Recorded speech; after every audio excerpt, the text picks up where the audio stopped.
Hello, नमस्कार साथियों। स्वागत है आप सबका केस क्लासेस के अंदर। मैं कैलाश चौधरी आपका स्वागत करता हूं। आशा करता हूं कि आपको आज से पहले जो पढ़ाया है वो समझ में आया होगा। ठीक है। और आज अपन एक नया चैप्टर पढ़ना पढ़ना स्टार्ट कर रहे हैं, जिसको अपन कह सकते हैं कि ये फर्स्ट स्टेप है कि हाउ टू लर्न सी। सी को सीखने का पहला कदम यही है। यहाँ से अपन सीखना स्टार्ट करेंगे। तो आप बने रहिए वीडियो के अंत तक और देखते रहिए। What is character set in C language. C language के अंदर कौन कौन से करेक्टर सेट यूज होते हैं, उनकी एप्लीकेशंस क्या है, ये सब आज अपन सीखने वाले हैं। उसके अलावा अपन आज सीखने वाले हैं कि टोकन्स क्या होते हैं, टोकन्स कितने प्रकार के होते हैं, सी के अंदर टोकन्स का क्या यूज है। इन सब चीजों को अपन डीप से पढ़ने वाले हैं और इन चीजों को अपन सीखेंगे तभी अपन प्रोग्राम लिखना सीख पाएंगे। अदरवाइज अपन डायरेक्ट प्रोग्राम लिखना नहीं सीख पाते और न ही प्रोग्रामिंग सीख पाते हैं। आगे वाले वीडियो देखने से पहले आप इस वीडियो को 2 से 3 बार देखना। आपके कंसेप्ट खुद ब खुद क्लियर होते जाएंगे। ठीक है। तो आपसे आपके साथ मिलकर मैं स्टार्ट करता हूं इस वीडियो को। उससे पहले मैं थोड़ा आपका रिवीजन करवा देता हूं। ठीक है। इससे पहले अपने पहले वीडियो में पढ़ा था history of C. History of C के अंदर अपने देखा था कि सबसे पहले 1960 के अंदर कौन सी लैंग्वेज आई थी, एल्गल आई थी, जो किसके द्वारा डेवलप की गई थी, इंटरनेशनल ग्रुप के द्वारा। 1967 के अंदर बीसीपीएल आई थी, किसके द्वारा, मार्टिन रिचर्ड के द्वारा। उसके बाद में 1970 के अंदर बी आई थी, किसके द्वारा, केन थॉम्सन के द्वारा। 1972 के अंदर ट्रेडिशनल सी आई थी, रिची सर के द्वारा। उसके बाद में 1978 के अंदर के एंड आर सी बोला गया था। इसी समय जो प्रोग्रामिंग की बुक लिखी गई थी, उस बुक का नाम आप मुझे कमेंट बॉक्स में लिख के बताएंगे कि बुक का नाम क्या था। ये लिखी थी डेनिस रिची और क्रिंगन ने। उसके बाद में एक कमेटी बनी थी, 1983 में कमेटी बनी थी, 1989 में उसने अपनी रिपोर्ट सबमिट की थी। उस कमेटी ने क्या कर दिया था, ANISO द्वारा सी को स्टैंडर्ड लैंग्वेज घोषित कर दिया था। ठीक है। उसके बाद में 1990 के अंदर आईएसओ द्वारा इसको अप्रूव कर दिया गया। ये थी अपनी हिस्ट्री ऑफ सी लैंग्वेज। ठीक है। इस तरह से आप भी रिवीजन करते रहना, वरना चीजें अपन भूल जाएंगे। ठीक है। उसके बाद में मैंने अगले वीडियो में आपको बताया था कि कोई प्रोग्राम है वो कैसे कन्वर्ट होता है सोर्स कोड से एग्जीक्यूशन कोड के अंदर। ठीक है। तो अपने सबसे पहले अपन क्या लिखते हैं, अपने प्रोग्राम को लिखते हैं और किस नाम से सेव करते हैं, उसको डॉट सी के नाम से सेव करते हैं। फिर उस प्रोग्राम को अपन चलाते हैं, कंपाइल करते हैं। तो कंपाइल करते हैं तो प्रोग्राम की क्या बन जाती है, ऑब्जेक्ट फाइल बन जाती है। और ऑब्जेक्ट फाइल में भी क्या होता है, ऑब्जेक्ट फाइल के अंदर अपना जो कोड होता है वो मशीन लैंग्वेज में कन्वर्ट हो जाता है। क्या वो कंप्लीटली मशीन लैंग्वेज में कन्वर्ट हो पाता है, ऐसा नहीं होता है। उसके अंदर कुछ लाइब्रेरी फंक्शन रह जाते हैं जिनको लाइब्रेरी रेफरेंसेस बोलते हैं, जिनका एक्सटेंशन डॉट लिब होता है। वो कैसे फिर तो लिब लिब फंक्शन है वो कैसे मशीन लैंग्वेज में कन्वर्ट होएंगे। उसके लिए अपन क्या करते हैं, सी की लाइब्रेरी में जाते हैं। लाइब्रेरी से उनका लाइब्रेरी के अंदर उनका पहले ही मशीन कोड रखा हुआ होता है, उसको अपन को केवल लिंक करना रहता है।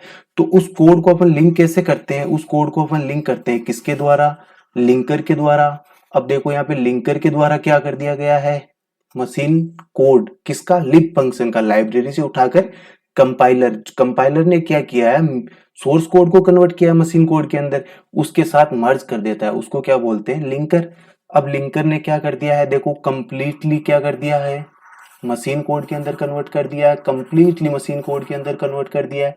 उसके बाद में लोडर क्या करता है, इसको लोड कर देता है और उसके बाद में ये ऑपरेटिंग सिस्टम पर चला जाता है। ठीक है। इतनी चीज आशा करता हूं को आपको समझ में आ गई होगी।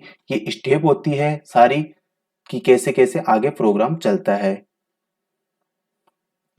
उसके बाद में अपन स्टार्ट करते हैं आज का वीडियो। आज के वीडियो के अंदर अपन देखते हैं कि क्या क्या है, क्या क्या नहीं है कैरेक्टर के बारे में। और कैरेक्टर के बारे में अपन कंप्लीटली देखेंगे कि कैरेक्टर सेट क्या होते हैं सी के अंदर और कितने कैरेक्टर यूज करते हैं सी के अंदर। ठीक है।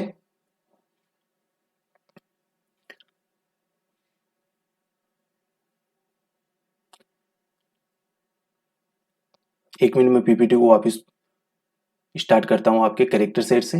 अब कैरेक्टर सेट को समझने से पहले आपने सबने पढ़ी होगी कौन सी लैंग्वेज, इंग्लिश लैंग्वेज या कोई भी हिंदी लैंग्वेज या कोई अदर लैंग्वेज। तो आपने देखा होगा कि कोई भी लैंग्वेज होती है वो कहाँ से स्टार्ट होती है, अल्फाबेट से स्टार्ट होती है। किसी भी लैंग्वेज में अल्फाबेट जरूरी होते हैं, ठीक है, क्योंकि अपन अल्फाबेट से ही सीखते हैं। सबसे पहले अपन देखते हैं कि अल्फाबेट होते हैं। अल्फाबेट क्या बनाते हैं, मिलकर वर्ड बनाते हैं। जैसे ए फॉर एप्पल होता है, फिर बी फॉर बॉय होता है। इसी तरह से अपन इनका कॉम्बिनेशन बनाते हैं अल्फाबेट का, तो फिर एक वर्ड बन जाता है। वर्ड के कॉम्बिनेशन से क्या बनता है, सेंटेंस बनता है। और सेंटेंस के कॉम्बिनेशन से बनता है पैराग्राफ, और पैराग्राफ के कॉम्बिनेशन से बनती है आपकी क्या, बुक। ठीक है, सेम प्रोसेस आपके किस में होता है, सेम प्रोसेस होता है आपके प्रोग्रामिंग के अंदर। प्रोग्रामिंग के अंदर भी क्या होता है, एक कैरेक्टर सेट होता है। कैरेक्टर सेट से मिलकर क्या बनता है, टोकन बनता है। क्या बनता है, टोकन बनता है। और टोकन से मिल बनकर क्या बनता है आपका, इंस्ट्रक्शन बनते हैं, इंस्ट्रक्शन बनते हैं। और इंस्ट्रक्शन आगे जाकर क्या बनाते हैं, प्रोग्राम बनाते हैं। और बहुत सारे प्रोग्राम के कॉम्बिनेशन से एक अपन सॉफ्टवेयर बनाते हैं, जिसपे अपन क्लिक करते ही अपन को जो काम करना है वो काम अपन करवा सकते हैं। किसके द्वारा, सॉफ्टवेयर के द्वारा। आशा करता हूँ कि इतनी चीज आपको मतलब एक इमेज बन पाई होगी आपके दिमाग के अंदर कि कैरेक्टर सेट क्या होते हैं, इनका यूज क्या होता है। ठीक है, अब देखो कैरेक्टर सेट की डेफिनेशन। कैरेक्टर सेट क्या होते हैं, आपने देखे होंगे कि कैरेक्टर, सबने नाम सुना होगा कि कैरेक्टर क्या होते हैं। वही वर्ण होते हैं, मतलब वर्ण बोलते हैं हिंदी के अंदर कैरेक्टर को। तो मेरा टारगेट यही है कि मैं आपको हिंदी के अंदर प्रोग्रामिंग सिखाऊं, ठीक है। तो वह वर्ण जिसका उपयोग शब्द, संख्या और भाव बनाने के लिए किया जा सकता है, ठीक है। उस कंप्यूटर पर निर्भर करता है जिस पर प्रोग्राम चलाया जाता है। एक बार आप डेफिनेशन पढ़िए जो लिखी हुई है, आपको सारी चीज अपने आप समझ में आ जाएगी। The character that can be used to form word, number and expression depend upon the computer on which of the program is run। ठीक है, ये यह कह रहा है कि अपन अपने हिसाब से यूज करते हैं कैरेक्टर को, अपने हिसाब से यूज करते हैं अल्फाबेट को। कि अगर मेरे को किसी कैलकुलेशन करनी है तो मैं नंबर्स का यूज करूंगा। अगर मुझे कुछ पैटर्न प्रिंट करवाना है तो मैं किसका यूज करूंगा, वर्ड्स का यूज करूंगा। और इसी तरह से कैरेक्टर सेट से मिलकर ही एक प्रोग्राम बनेगा। उनका कैरेक्टर सेट की भूमिका इसके अंदर रहती है, ठीक है। The characters in C are grouped into the following category. अब इनकी कैटेगरी क्या हो सकती है कैरेक्टर की, लेटर, लेटर के अंदर क्या आते हैं, ठीक है, अल्फाबेट, डिजिट्स, स्पेशल कैरेक्टर होते हैं कुछ, कुछ व्हाइट स्पेस होते हैं। इन सब से मिलकर आपके क्या बनते हैं, कैरेक्टर सेट बनते हैं, ठीक है। क्या बनते हैं, कैरेक्टर सेट बनते हैं। अब मैं यहाँ पे आपको दिखाना चाहता हूँ कुछ कैरेक्टर सेट जो सी के अंदर अपन यूज करेंगे, ठीक है। आपने सबने अल्फाबेट का नाम सुना होगा, अपर केस लेटर, ये अलग कैरेक्टर होते हैं, ठीक है। इनकी आज की वैल्यू भी अपन पढ़ेंगे, ठीक है। उसके बाद में होते हैं lower case letter, A to Z, all decimal digit 0 से 9 तक, ये भी क्या होते हैं, कैरेक्टर होते हैं। उसके बाद में कोमा भी कैरेक्टर होता है, पीरियड भी कैरेक्टर होता है, सेमीकोलन भी कैरेक्टर होता है, कोलन भी कैरेक्टर होता है, क्वेश्चन मार्क भी कैरेक्टर होता है, एपोस्ट्रोफी भी कैरेक्टर होता है, क्वेश्चन मार्क भी कैरेक्टर होता है, एक्सक्लेमेशन मार्क भी कैरेक्टर होता है, स्लेश भी कैरेक्टर होता है, बैक स्लेश भी कैरेक्टर होता है, टेल्ड भी कैरेक्टर होता है, अंडरस्कोर भी कैरेक्टर होता है। इन सब कैरेक्टर का अलग अलग पर्पज होता है, अलग अलग इनकी डेफिनेशन होती है। जब अपन इनका यूज सीखेंगे, जब अपन पढ़ेंगे तो इनका यूज भी अपन सीख जाएंगे, ठीक है। ये परसेंट का साइन होता है, ये एम परसेंट होता है, ये कैरेट होता है, ये नंबर साइन होता है, ये लेफ्ट पेरेंथेसिस होता है, ये राइट पेरेंथेसिस होता है, इनका याद रखना। उसके बाद में ये लेफ्ट ब्रेस होता है, ये राइट ब्रेसिस होता है। उसके बाद में ये ब्रेकेट होता है, इसको सी लैंग्वेज में ब्रेकेट बोलते हैं, ठीक है। इसको ओपन एंगल ब्रेकेट बोलते हैं, और लेस देन भी बोलते हैं, ग्रेटर देन भी बोलते हैं इन सिंबल्स को, ठीक है। ये सिंबल्स है, आपको ओवरव्यू बना लेना है दिमाग के अंदर, और हो सके तो इन सिंबल्स को याद कर लेना है, क्योंकि ये क्या होते हैं, कैरेक्टर सेट होते हैं, ठीक है।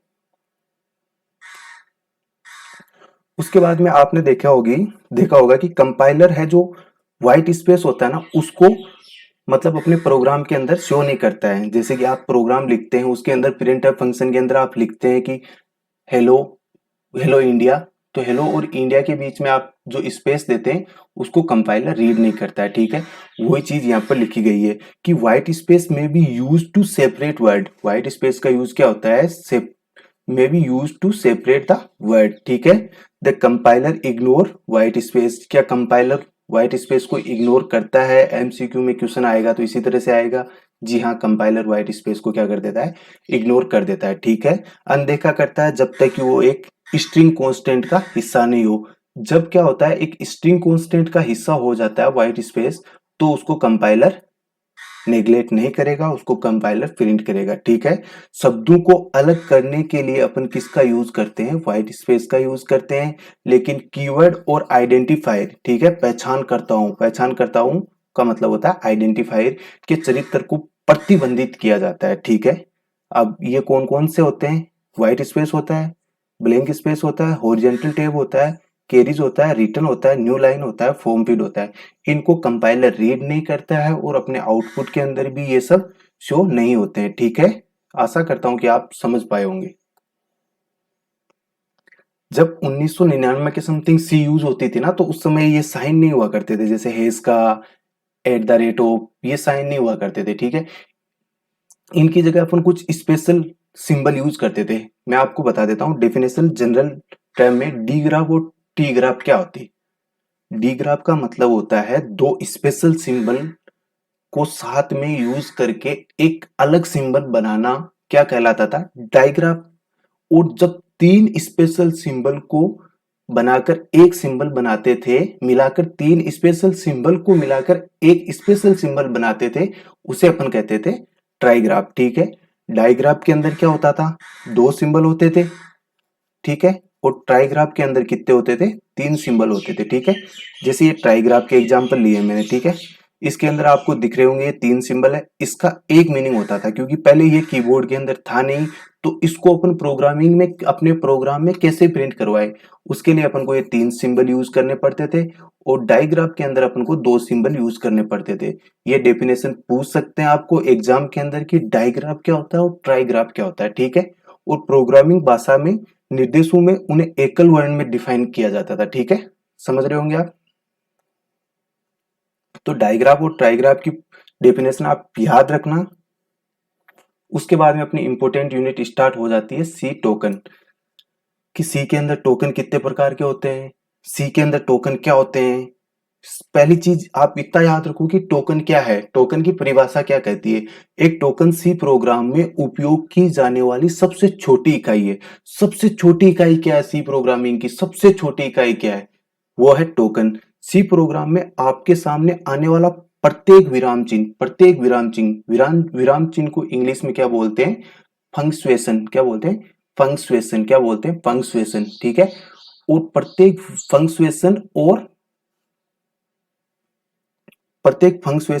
प्रत्येक शब्द क्या है, आपका टोकन है। किसके अंदर, सी प्रोग्राम के अंदर।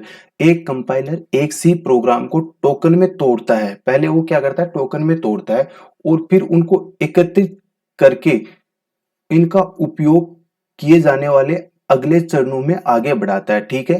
पहले टोकन्स को तोड़ता है, then proceed a hit the next stage used in the compilation process. उसके बाद में उसका कंपाइलेशन का मीनिंग समझता है, ठीक है।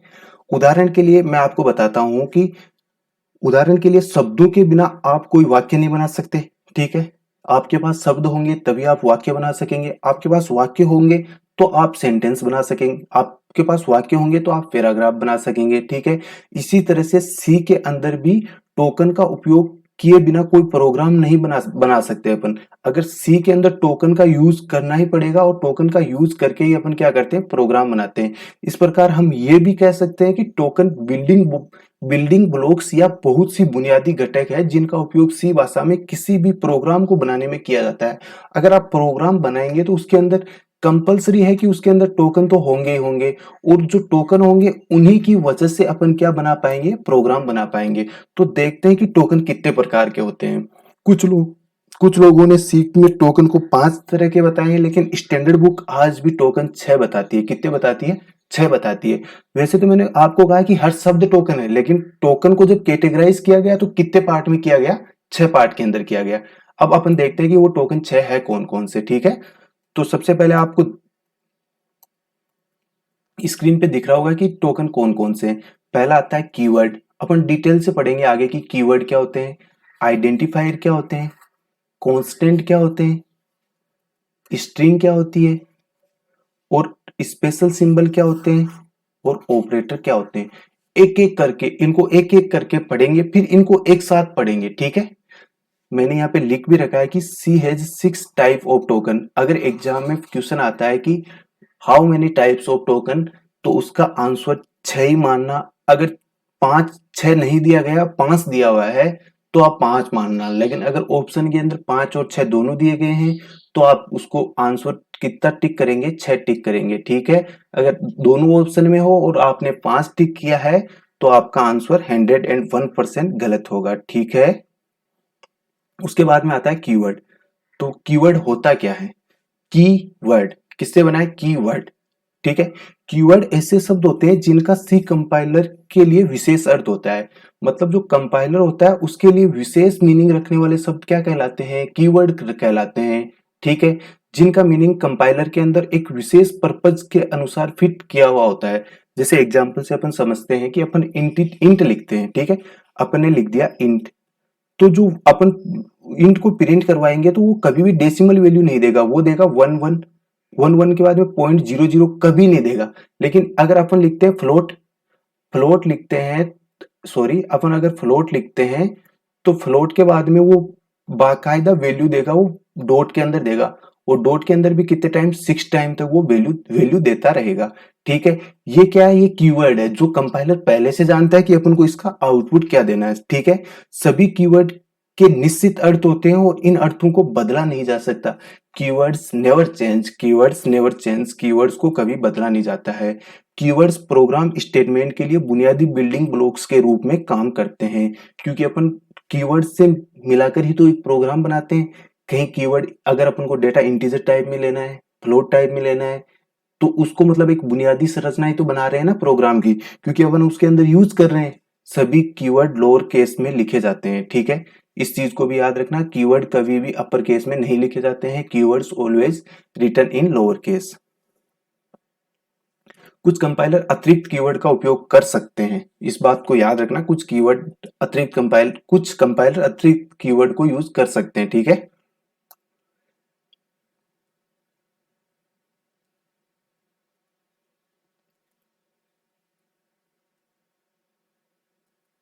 सॉरी, एक मिनट, स्लाइड है जो आगे चली गई है, एक मिनट पीछे वाली स्लाइड पे आते हैं अपन और देखते हैं कि कीवर्ड्स कितने प्रकार के होते हैं, ठीक है।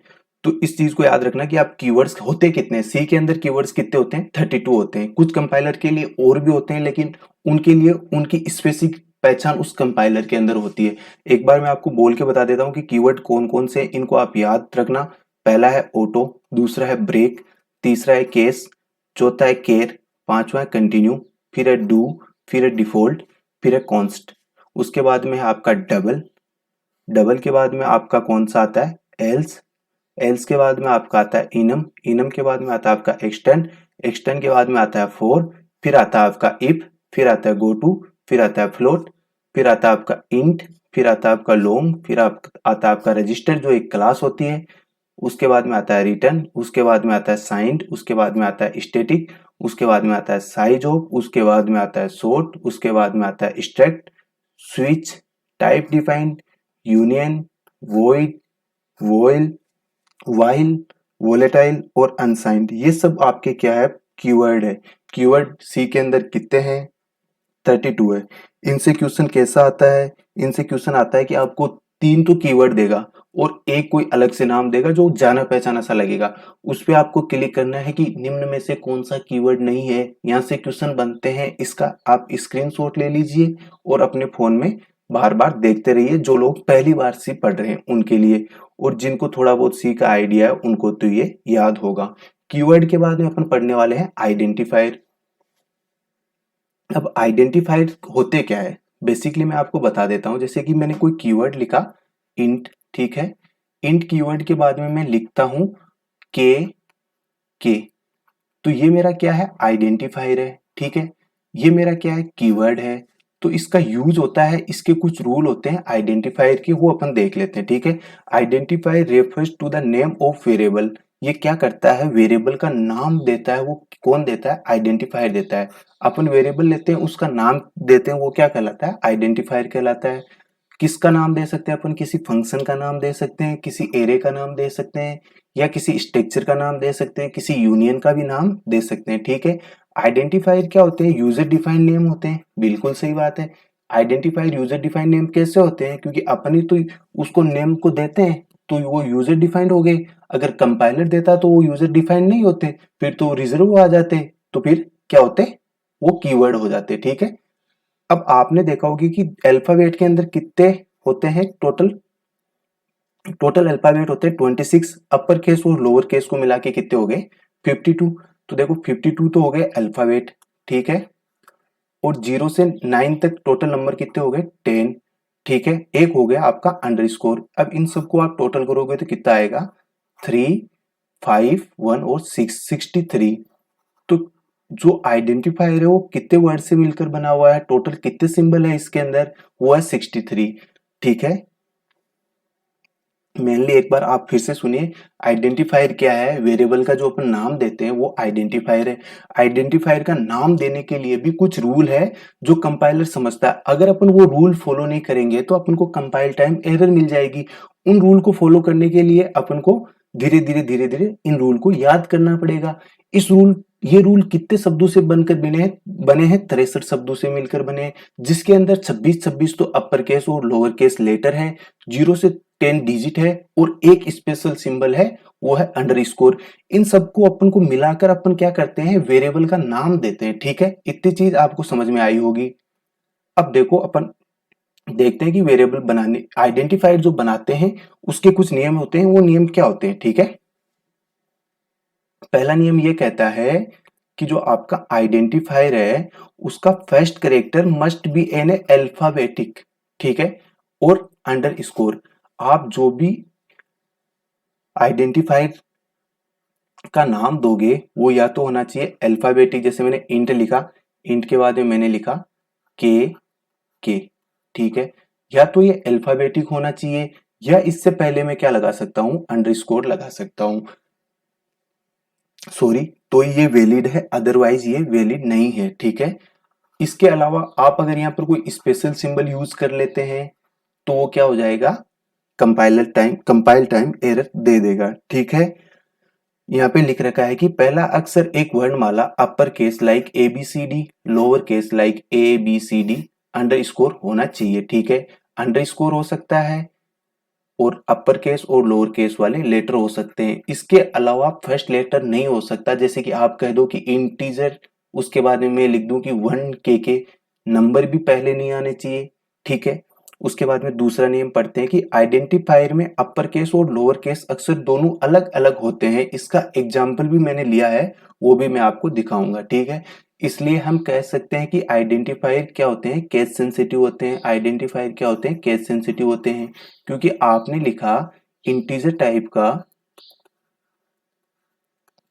ए, और आपने लिखा इंटीजर टाइप का ए, इन दोनों का मीनिंग क्या होगा? अलग अलग होगा। ठीक है। आइडेंटिफायर नेम आर यूनिक होते हैं। एक आइडेंटिफायर होता है वो, उसका नाम क्या होता है? यूनिक होता है। ठीक है। ये उसके बाद में देखते हैं, identifier can not be use a keyword as a identifier. क्या अपन इंटीजर लिखने के बाद में वापस स्पेस देके इंटीजर लिख देंगे तो क्या वो कंपाइलर एक्सेप्ट करेगा? कभी भी नहीं करेगा। तो ये चीज क्या होती है? गलत होती है। अपन कीवर्ड के आगे कीवर्ड नहीं लिख सकते। ठीक है। जैसे कि इंट हो गया, केर हो गया, फ्लोट हो गया। ये आपका रूल नंबर 4 था। Can not use a keyword as a identifier. Identifier का नाम है वो कीवर्ड के रूप में नहीं होना चाहिए। It should not contain a white space. आपको क्या करना है? किसी व्हाइट स्पेस नहीं देना है। जैसे कि आपने के लिखा, उसके बाद में आपने स्पेस दे दिया, उसके बाद में आपने एस लिख दिया। ऐसा हुआ तो बिल्कुल गलत हो जाएगा। आपको व्हाइट स्पेस भी नहीं देना है। ठीक है। Special character are not allowed. आप स्पेशल कैरेक्टर को भी यूज नहीं कर सकते। जैसे मैंने यहाँ पे इंट लिखा, इंट लिखने के बाद में मैंने हैज लगा दिया, और उसके बाद में मैंने एम लिख दिया, मंकी लिख दिया। ठीक है। तो ये भी क्या हो गया? गलत हो गया। ठीक है। अब एक चीज इंपॉर्टेंट है, यहाँ से क्वेश्चन आया हुआ है और इस चीज को आप याद रखना कि अपन जो आइडेंटिफायर का नाम देते हैं वो कितने लेटर का हो सकता है। आइडेंटिफायर का नाम है वो 31 कैरेक्टर का हो सकता है। 31 कैरेक्टर से ज्यादा होगा तो आजकल मॉडल कंपाइलर में सपोर्ट तो कर रहा है, लेकिन वो पढ़ेगा कितने कैरेक्टर तक, 31 कैरेक्टर तक। जैसे कि मैंने ये मेरा किसी आइडेंटिफायर का नाम दे रखा है, तो वो पहले 31 कैरेक्टर ही उसको एक्सेप्ट करेगा, बाकी के 31 कैरेक्टर के बाद में वो एक्सेप्ट नहीं करेगा। तो ये इंपॉर्टेंट चीज है, इसको याद रखना कि कितने कैरेक्टर, 31 कैरेक्टर, ओनली 31 कैरेक्टर ही आइडेंटिफायर का नाम दे सकते हैं, ठीक है। अब आइडेंटिफायर कितने प्रकार के होते हैं? आइडेंटिफायर दो प्रकार के होते हैं। पहला इंटरनल आइडेंटिफायर, दूसरा एक्सटर्नल आइडेंटिफायर। इंटरनल आइडेंटिफायर क्या होता है? If the identifier is not use in the external linking, मतलब जो इंटरनल आइडेंटिफायर होते हैं वो बाहरी पर्पज के लिए यूज नहीं होते हैं, तो वो क्या होते हैं? Internal. The internal identifier can be A local variable. Internal identifier क्या होते हैं? लोकल वेरिएबल होते हैं। क्या होते हैं? लोकल वेरिएबल होते हैं। कौन से? इंटरनल आइडेंटिफायर, ठीक है। और एक होता है एक्सटर्नल आइडेंटिफायर। अब एक्सटर्नल आइडेंटिफायर क्या होते हैं? एक्सटर्नल आइडेंटिफायर वो होते हैं जिनका आंतरिक पर्पज के लिए यूज नहीं होता है, ठीक है। जिन यदि बाहरी लीकेज में पहचानकर्ता का उपयोग किया जाता है तो इसे बाहरी पहचानकर्ता के रूप में जाना जाता है। बाहरी पहचानकर्ता फंक्शन का नाम क्या बोलते हैं? ग्लोबल वेरिएबल बोलते हैं। अब जो इंटरनल और एक्सटर्नल के बारे में आपने पढ़ा कि लोकल वेरिएबल होता है, एक ग्लोबल वेरिएबल होता है, एक इंटरनल होता है, एक एक्सटर्नल होता है, ठीक है। तो इंटरनल के अंदर तो अपन क्या यूज करते हैं? Local variable. और एक्सटर्नल के अंदर अपन क्या यूज करते हैं? Global variable. जब अपन वेरिएबल पढ़ेंगे तो उसके अंदर लोकल और ग्लोबल वेरिएबल को विथ एग्जांपल से मैं आपको स्पष्ट कर दूंगा, ठीक है। उसके बाद में अपन देखते हैं डिफरेंस किसके अंदर? कीवर्ड और आइडेंटिफायर के अंदर डिफरेंस क्या है, ठीक है। कि आपको याद तो हो ही गया होगा कि कीवर्ड क्या होते हैं, और कीवर्ड के बाद में अपन ने देखा कि आइडेंटिफायर क्या होते हैं, आइडेंटिफायर की पहचान कैसे करते हैं, आइडेंटिफायर को लिखते समय किन किन बातों का याद रखना है, किन किन बातों को अपन को ध्यान में रखना है। आइडेंटिफायर दो तरह के होते हैं, इंटरनल और एक्सटर्नल। उसके बाद में अपन देखते हैं कि जो कीवर्ड होते हैं और जो आइडेंटिफायर होते हैं उनका डिफरेंस क्या है। Keyword is a pre defined word होते हैं, ये सब आप जानते हो। आइडेंटिफायर क्या होते हैं? जो यूजर के द्वारा डिफाइन किए जाते हैं। कीवर्ड होते हैं, इनको लिखते समय किस में लिखते हैं? लोअर केस लेटर में रखते हैं। क्या अपर केस लेटर में कीवर्ड को लिख सकते हैं? नहीं लिख सकते। It can be written both lower case and upper case. Identifier होते हैं उसको अपन लोअर केस में भी लिख सकते हैं और अपर केस के अंदर भी लिख सकते हैं, ठीक है। It's meaning is predefined in the C compiler. क्या कीवर्ड होते हैं इनका मीनिंग पहले से कंपाइलर को पता होता है? जी हाँ, कीवर्ड का मीनिंग पहले से कंपाइलर को पता होता है। लेकिन क्या आइडेंटिफायर का मीनिंग होता है वो पहले से पता होता है कंपाइलर को? नहीं, क्योंकि आइडेंटिफायर का नाम तो अपन दे रहे हैं कीवर्ड के साथ में। अपन नाम दे रहे हैं किसका? आइडेंटिफायर का, वेरिएबल का नाम दे रहे हैं। वो कंपाइलर को थोड़ी ना पता होता है कि अपन ये नाम देने वाले हैं, ठीक है। It is a it is a combination of alphabetic character.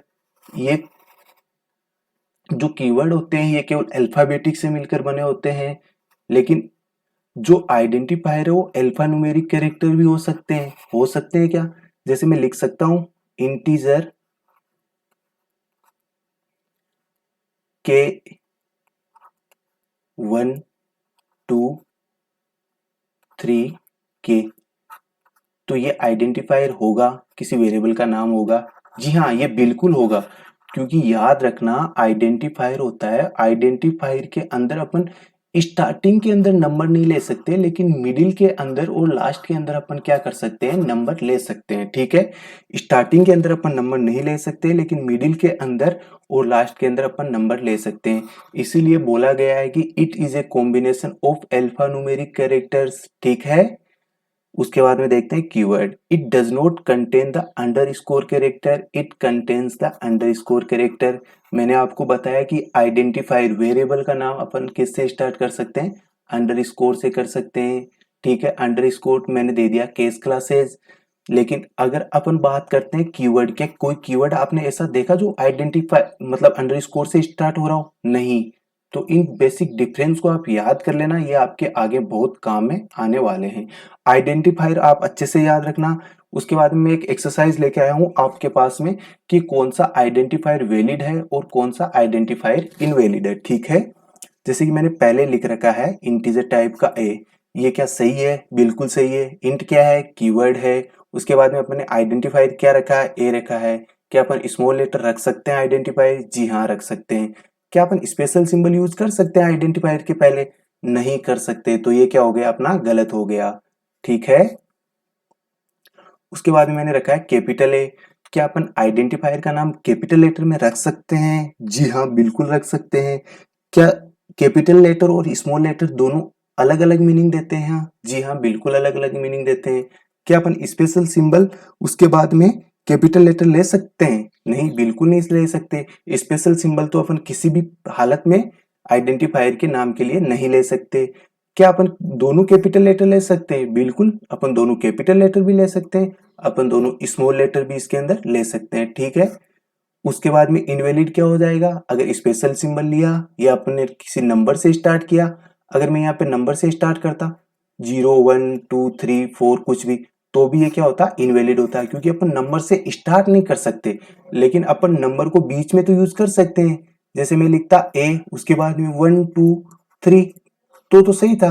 लेकिन अगर मैंने नंबर को शुरू में ले लिया तो अपना क्या हो गया? आइडेंटिफायर इनवैलिड हो गया। उसके बाद में क्या अंडरस्कोर को यूज कर सकता हूँ?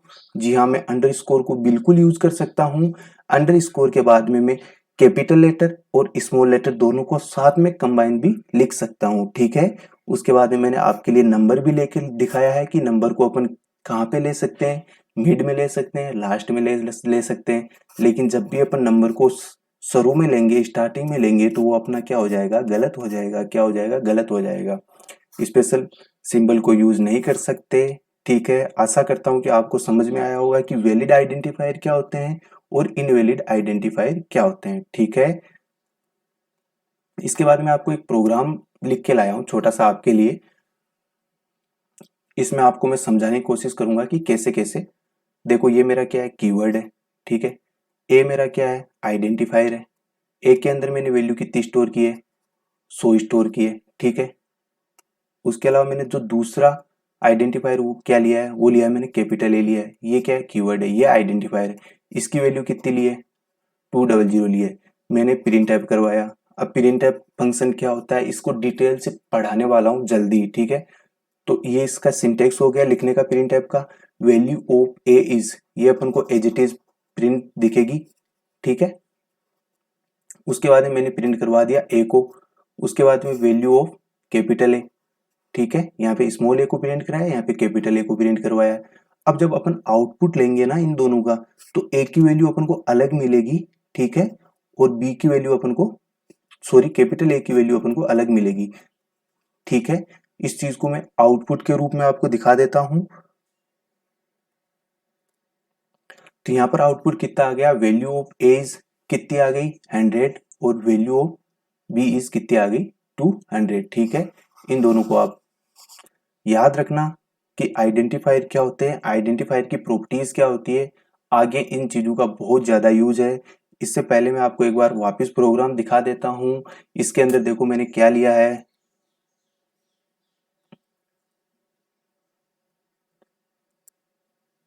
ठीक है, वही चीज थी इसके अंदर। एक कैपिटल लेटर लिया था, एक स्मॉल लेटर लिया था। स्मॉल के अंदर वैल्यू 100 रखी थी, कैपिटल के अंदर वैल्यू 200 रखी थी।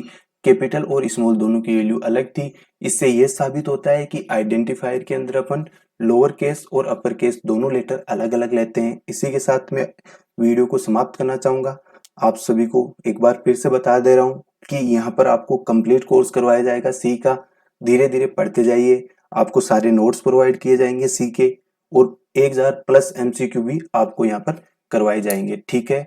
तो आप चैनल पर ज्यादा से ज्यादा लाइक, शेयर और सब्सक्राइब कीजिए, ताकि और भी आपके साथी लोग इस चैनल से जुड़ सके।